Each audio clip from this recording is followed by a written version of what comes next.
I'm remembering the days before I went away, way back in the hills of old Vermont. And the orchard on the hill, I think I see it still, way back in the hills of old Vermont. For tonight I long to be where the catamount run free and the rattlesnake can lie out in the sun, near the voices of the loons when the apple blossoms bloom, way back in the hills of old Vermont. There used to be a barn near the old fishing pond, way back in the hills of old Vermont. So many fields of hay now gone with yesterday, way back in the hills of old Vermont. For tonight I long to be where the catamount run free and the rattlesnake can lie out in the sun, near the voices of the loons when the apple blossoms bloom, way back in the hills of old Vermont. Well, everything has changed, nothing stays the same, way back in the hills of old Vermont. Like that old brown panther's roar, no, you won't hear that no more, way back in the hills of old Vermont. For tonight I long to be where the catamount run free and the rattlesnake can lie out in the sun, near the voices of the loons when the apple blossoms bloom, way back in the hills of old Vermont. When the rains came down and flooded many towns, way back in the hills of old Vermont, all the neighbors lent a hand for the loving of the land, way back in the hills of old Vermont. For tonight I long to be where the catamount run free and the rattlesnake can lie out in the sun, near the voices of the loons when the apple blossoms bloom, way back in the hills of old Vermont, way back in the hills of old Vermont. Hi, this is Rik Palieri and welcome from the hills of old Vermont. And this is another program of songs and stories for hard-hitting times. And I'm glad that you could join me. It was a kind of a frantic setup because it seems like Facebook decided that they would change the way they do live streams. And when I went to go and start the live stream, it wasn't the same. And Mariana had to run down and we had to figure this thing out because I'm such a technosaurus. I'm really bad with technology. It's amazing that I'm involved with doing so many things. But that's the way it goes. And hey, Jamie Johnson is over here from out there in Arizona. Hello from the heat of Arizona. Good to see you, Jamie. And once again, I feel really bad about Eddie Detroit, a wonderful part of the community from over in Phoenix area. And he passed away kind of suddenly for me anyway. I didn't know that he was that sick. And I feel really bad. And I know that all my friends out there in Arizona are thinking about Eddie Detroit. And, you know, it's a little bit of a crazy, frantic day here for a lot of reasons. One is just minutes after I finish this live stream, and I have to finish on time for a change, is going to be a book talk. On Facebook, there's some information I have on there. This gentleman is going to, his name is Barney. Barney's going to interview me about my book Banjo Man Adventures of an American Folksinger. Now, I don't really know what Barney has in mind. I don't know if he's going to ask me to play some music or not play music and just talk, or if he's going to ask questions, but I have to really focus myself around that. And, you know, it's just an exciting time because, you know, things are opening up. The live gigs are out there, and I'm starting to do real in-person shows, and I forgot how much fun that was until I started doing them again. I've been talking to a screen for over a year, and I do enjoy it.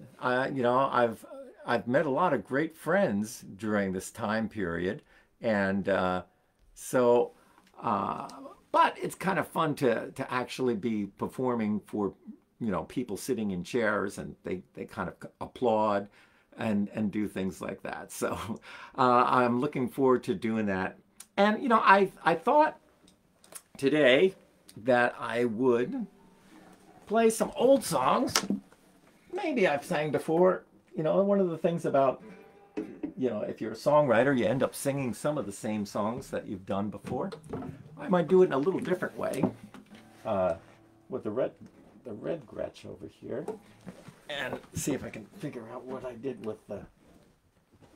Oh, there it is. I thought I would do this song.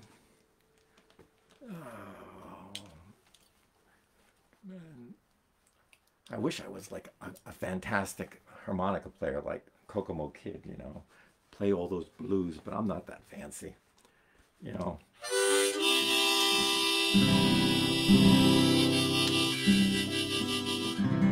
More of an accompaniment kind of thing.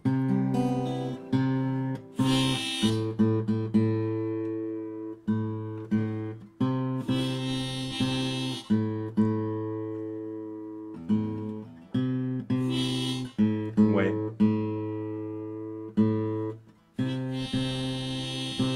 We're getting close.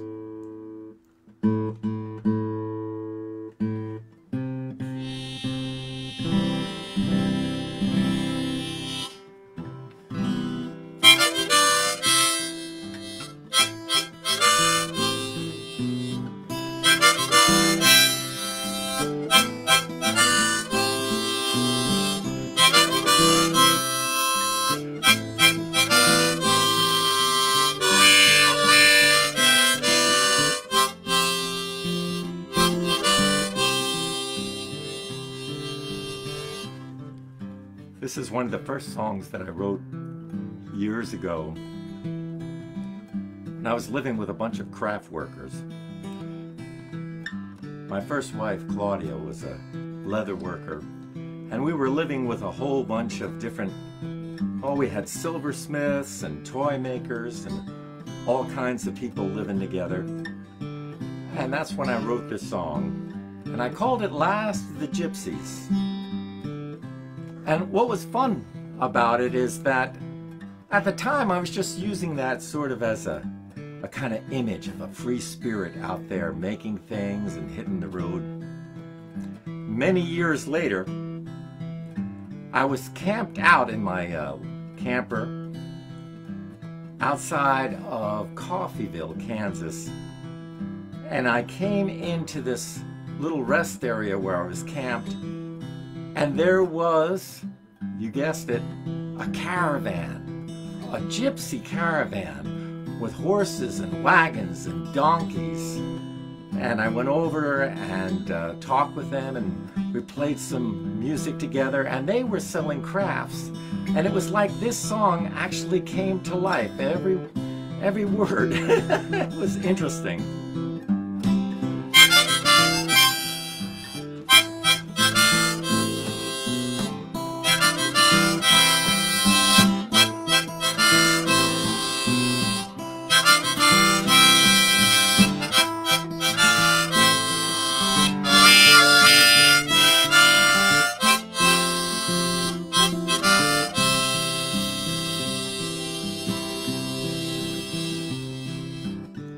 Early morning rising, miles of open road, battered station wagon filled with bracelets, rings and gold, An old man in his blue work shirt sips his coffee in the cold. Talks of life and yesterday, things he should have sold. The last of the gypsies, the last of the clan, try and make a rainbow and sell it if you can. Broken down jalopies in a gambler's caravan, just a blowing down the highway on an endless one-night stand.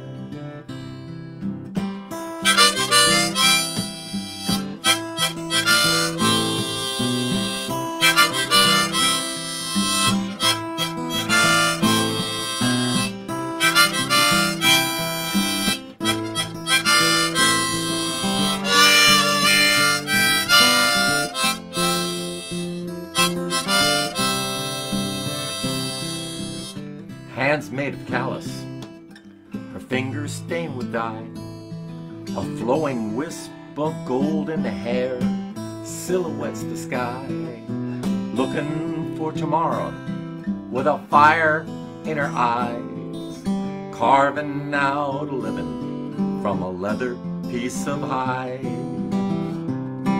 The last of the gypsies, the last of the clan, try and make a rainbow and sell it if you can. Broken down jalopies in a gambler's caravan, blowing down the highway on an endless one-night stand. Ivory bones and polished stones, pots made out of clay, wooden planes and stuffed toy trains hung out on display. The tired eyes who made the prize sit behind empty trays. Shoes with holes on worn out soles who live from day to day. The last of the gypsies, the last of the clan, try and make a rainbow and sell it if you can. Broken down jalopies in a gambler's caravan, just a blowing down the highway on an endless one-night stand.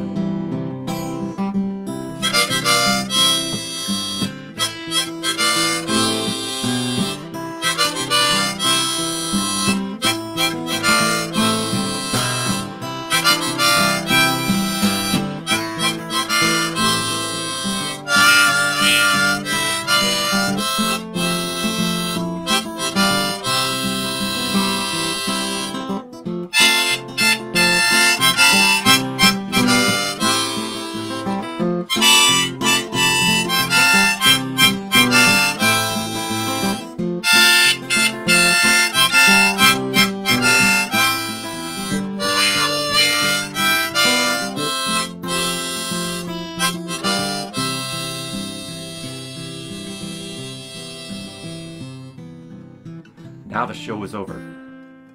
Booths all taken down. Let's brew a cup of coffee, relax and mill around, talk to friends and neighbors, find out where they're bound. Well, we'll get up in the morning, pull the tent pegs from the ground. The last of the gypsies, the last of the clan, try and make a rainbow and sell it if you can. Broken down jalopies in a gambler's caravan, just a blowing down the highway on an endless one-night stand.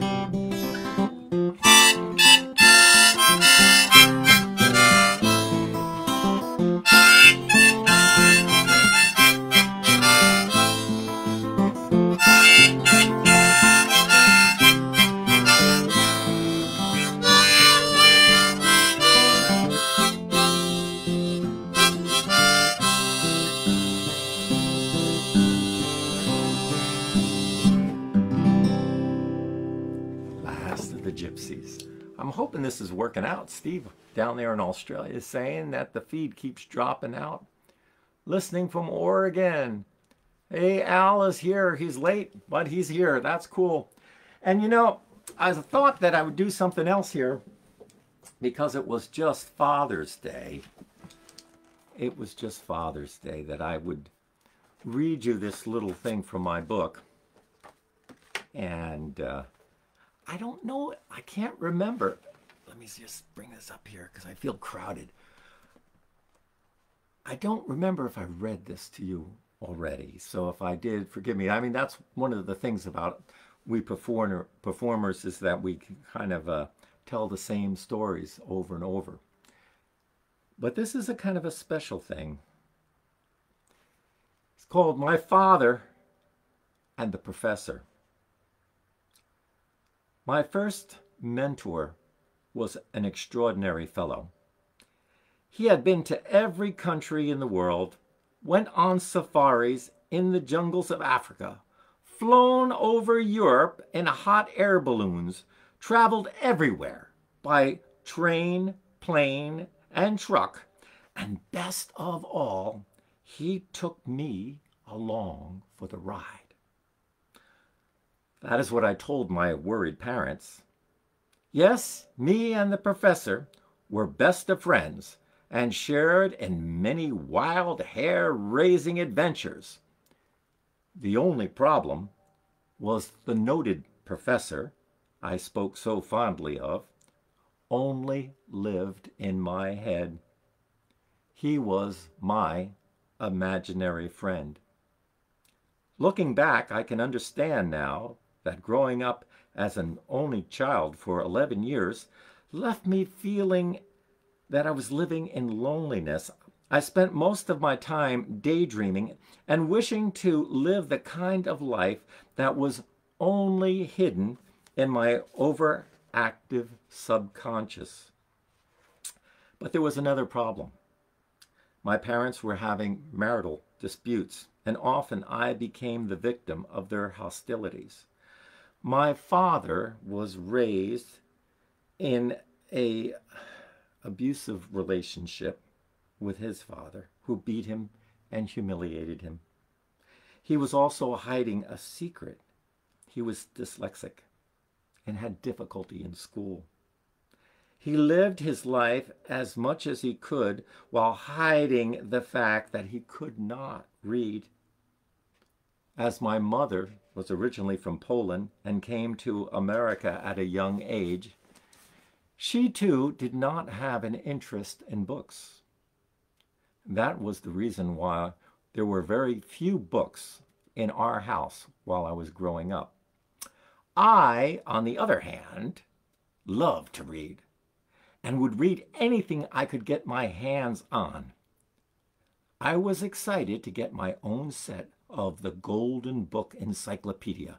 I would use these books to fuel my imagination and dreamt of all the people, places, and animals and stories hidden in the pages. A few years later, my parents bought me the best gift I could hope for: a full set of the World Book Encyclopedia with the early review edition to look forward to, the yearly edition to look forward to. I started my fascination with travel and history during my hours spending poring through them. Every day I would open to a different volume and learn whatever interested me from those books. I liked to learn, but not in a conventional way.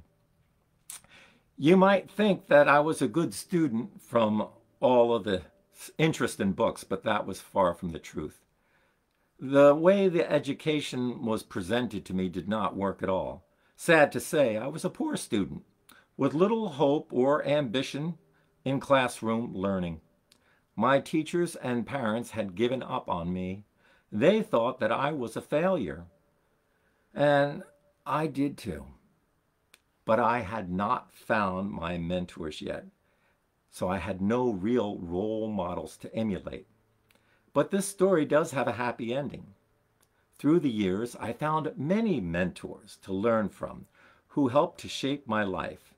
But perhaps it was my imaginary friend who first opened the door to my future. Just a few years ago, while visiting my family in Florida, my mother said, "When you were a little boy and you talked of all your adventures that you were having and the places that you had been with your friend the professor, your father and I were both concerned that there was something wrong with you. But now, after hearing of all the countries that you've been to, your recordings, your books, and many things that you have done, in a way, you have become just like the professor." I had never thought about it that way before, but now I can see how the seeds of adventure were first planted in my own imagination. Not long after talking with my mother, the old professor came to me in a dream.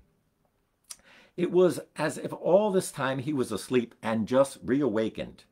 There he was, the old man I once knew, dressed in khakis with a white pith helmet and his long gray mustache.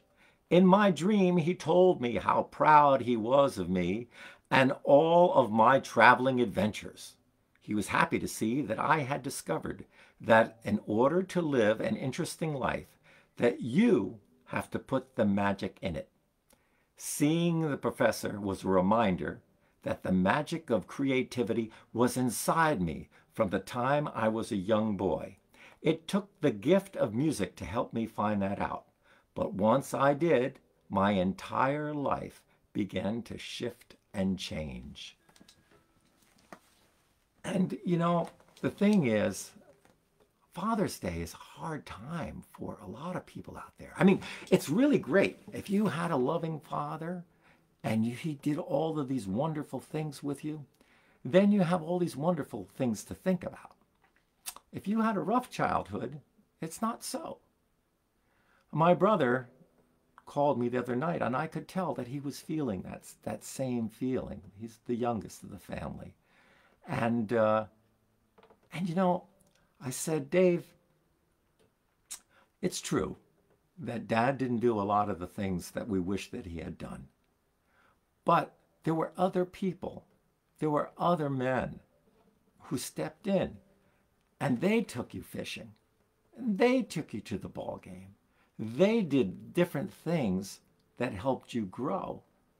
And what you have to do on Father's Day is you have to think about them, all of those people who stepped in and helped you to grow. Because a father comes in many different forms. And so maybe that's the best thing to do. So if you're listening out there and you just went through the hardship of the Father's Day and thinking about all the things that you didn't get to do or say to your father or do with your father, I want you to start thinking about all those other male, mentors who came in and they helped you to grow. They taught you things. And let's celebrate all of those people too. So let's see if we can do this.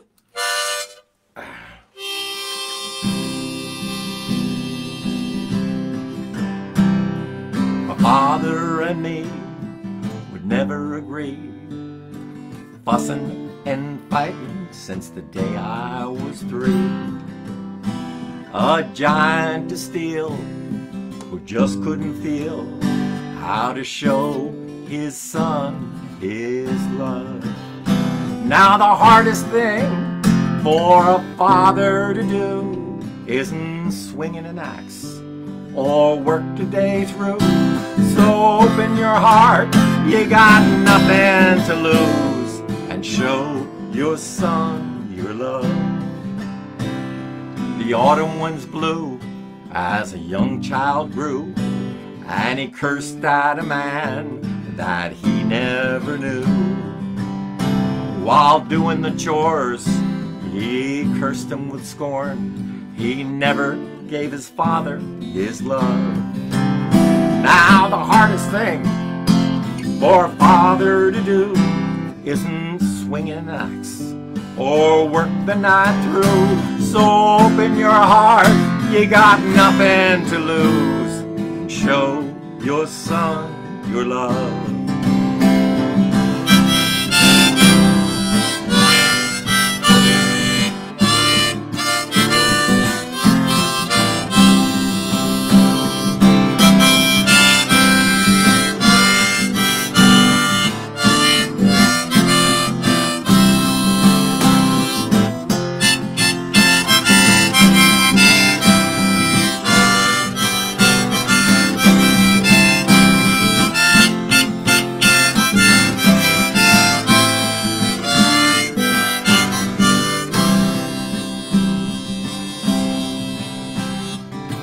fathers and sons, since time begun. Ironclad hearts are weighing a ton. A shake of the hand, a slap on the back, old memories from a worn leather strap. Now the hardest thing for a father to do isn't swinging an axe or work the day through. So open your heart, you got nothing to lose. Show your son your love. And now too many years have come and have passed, and the days of my childhood are out of my grasp. Now my father and I both want to cry, thinking back on the time that we were denied. Now the hardest thing for a father to do isn't swinging an axe or work the night through. So open your heart, you got nothing to lose. Show your son your love. Yes, the hardest thing for a father to do isn't swinging an axe or work the night through. So open your heart, you got nothing to lose, and show your kids your love.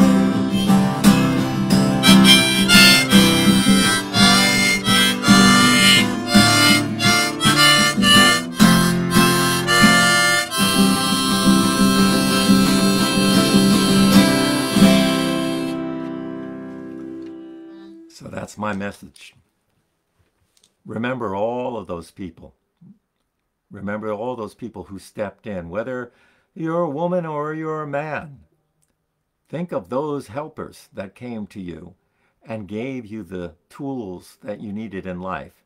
And let's celebrate them too when we have Father's Day and Mother's Day. So that's my little talk for this week over here at the Songs and Stories for Them Hard-Hitting Times. This is Rik Palieri in the hills of old Vermont. I got to get ready to do this next thing. So I'm going to have to leave you now. Hope you had some good thoughts, and it'll carry you through the week. I'll see you next week. All right? Bye-bye.